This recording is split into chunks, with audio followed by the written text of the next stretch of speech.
Hey, what's up guys, it's Darius, and the Huawei P9 promises to reinvent smartphone photography with dual cameras co-engineered by Leica, all packed into a compact, sleek, metal body.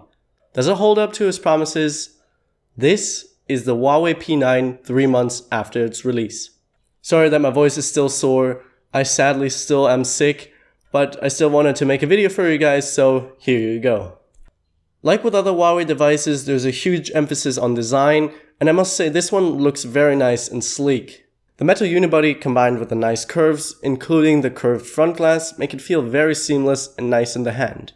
With a 5.2-inch screen, for me, one-handed use is mostly possible, and I have small to medium-sized hands. Due to the slightly chamfered edges, you can grip it fairly securely, but the material is very slippery, and it did fall out of my hand a couple of times. The metal part of the body especially is also prone to scratches.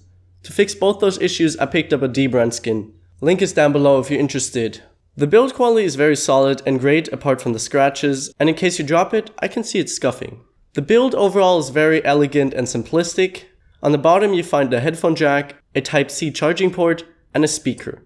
The quality is fairly good, but it's bottom facing and it gets covered up with your hand fairly easily. On the left there's the SIM slot, which actually houses a microSD card slot. The P9 comes in a couple of different models and color options. There's a single SIM variant that comes with NFC, and then there are two different dual SIM models that lack NFC for some odd reason. If you do, however, get the dual SIM model, you cannot use two SIMs and a microSD card because the second SIM slot doubles as a microSD card slot. So keep that in mind. Back to the body, the right side houses the very nicely placed tactile buttons. The power button is slightly textured and nicely placed, so I can easily reach it with one hand, and the volume rocker above it doesn't get in the way, but is also not hard to reach. The back houses the dual cameras with a Leica branding, which I'll get to later, but it also scratches fairly easily. Below them is the super fast fingerprint scanner. If you have seen any of my previous Huawei reviews, then you know how much I love this scanner, which is just insanely fast and accurate. On the front you find a slightly curved edge-to-edge display with very small bezels.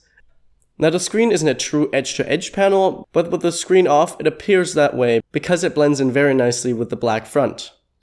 The display is a 5.2-inch 1080p IPS panel. It is a good screen, colors aren't super accurate, and viewing angles are good. The white balance is fine, maybe a tiny bit muddy compared to the S7, but it can be adjusted in the settings. Now I know it's only a 1080p screen, not Quad HD like other flagships, but it's fine, and it also helps with battery life, which I'll get to later. It's not the best, but still a good screen. Specs wise, it features Huawei's own high silicon Kirin 955 chip paired with the Mali T880 and either 3GB or 4GB of RAM. The 4GB variant also comes with 64GB of internal storage, while the 3GB variant only has 32, which is the one I have. I've tested other Huawei devices like the Mate 8 and performance was great, so I expected it to be the same on the P9. Sadly that wasn't really the case, which is weird since it scored very high on benchmarks. Performance on it is fine, but not really top notch, with some hiccups occurring here and there. Sadly under load it also gets relatively warm, and even hot sometimes. Now software-wise it runs Emotion UI 4.1 on top of Android Marshmallow. On previous Huawei devices I did not like the software, which was just a mess, but on the more previous or the more recent Mate 8 it was actually a lot better. The P9 running an even newer version than the Mate 8 means there are even more improvements and less issues. One issue I still had with the Mate 8 was that when music was playing from Spotify, it didn't show up on the lock screen. This has been fixed now on the P9, which is great. So the biggest problem I have with the software is the RAM management, which is awful. When I have two apps open, then open new one, and then go back to the first app, it has to reload everything.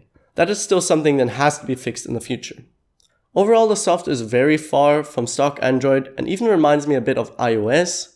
It does have some nice features like one-handed mode, split screen mode, but there's sadly only a couple of apps available for it. There's also some gestures, knuckle sense, there's a built-in theme engine, the home screen grid size is adjustable, and there's a built-in screen recorder. I also really like the discrete notifications. It has some nice animation, barely has any bloatware installed, and still comes with Marshmallow features like Now and Tap. Things like the lack of an app drawer or the icons can be fixed with a launcher or an icon pack. Now the biggest selling point of the P9 are the cameras. They're 12 megapixel with an aperture of f2.2, a dual tone flash, and hybrid autofocus. Now you might ask, why 2 cameras? On previous phones we had seen 2 cameras for some 3D effects or some gimmicky focusing effects after the shot. That is not the case with the P9. It just creates one image where it combines both sensors with the intention of it being higher quality. The one camera houses an RGB sensor, so all the colors, while the other sensor is a monochrome one, capturing only black and white.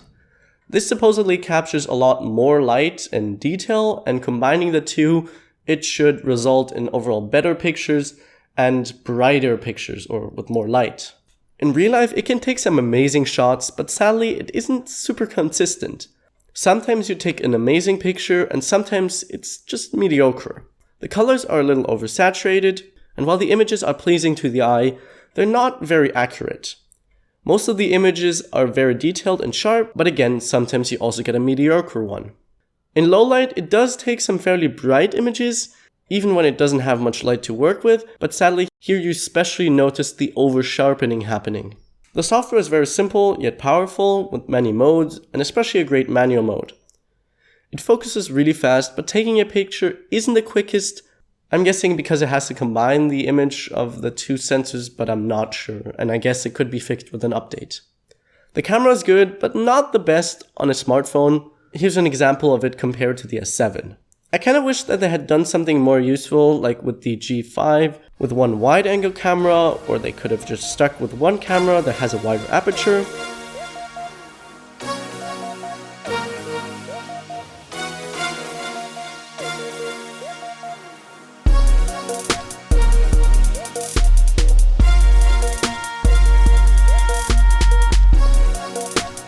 I also believe that it having dual cameras and the Leica branding is just marketing. Not that the cameras are bad, it's just nowadays a phone has to have something to stand out. And the P9 otherwise doesn't really have anything. So I assume it's just marketing. Overall, it's a good camera, maybe even very good, but it doesn't reinvent smartphone photography. With such a slim body, battery life should be a concern, but with the built-in 3000 mAh battery, it really wasn't.